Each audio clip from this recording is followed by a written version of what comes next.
Gormaigad last can, and like others, I want to thank Deputy O'Callaghan for his work in this area.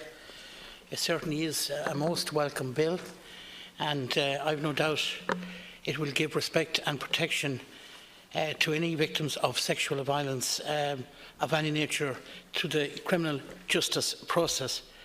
I also welcome the fact and the statement from Minister Staunton that the Government will not oppose this bill, and I think the same can apply to others who are supporting the bill around the House. I think it shows the significance and importance that all TDs, irrespective of what side of the House, are on the seriousness to take this matter with.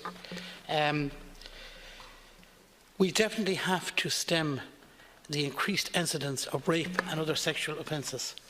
And if anybody looks at the CSO figures, they're very concerning. And I was just looking at a chart here of some figures I received. If you look from 2008 up to 2017, a 9-year period, you had over a 100% increase in reported incidents of sexual assault. Now, there may have been underreporting for many years. That may be a factor. Or it may be that we have a major crisis on our hands. And I hope, in one way, that it is underreporting. I hope it's not an increase in these sort of attacks, because they're vile, they're appalling. It is up to the legislators to deal with this situation, and it is really important that we encourage people to report. But I want to bring into this, I suppose, the issue of rural Ireland, and often maybe people in the situations who are isolated.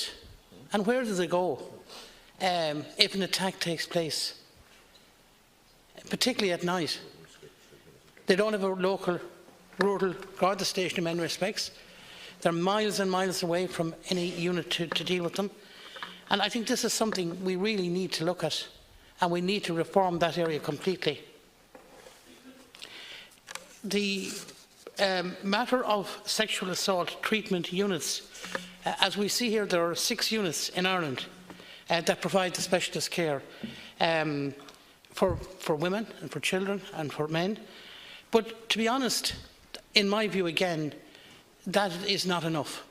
And particularly I want to reflect back to rural areas where again there is that issue with isolation.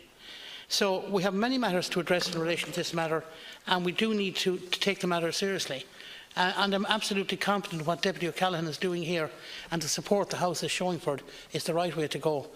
And I welcome that, and I hope that we can all work together to deal with this issue as a matter of urgency.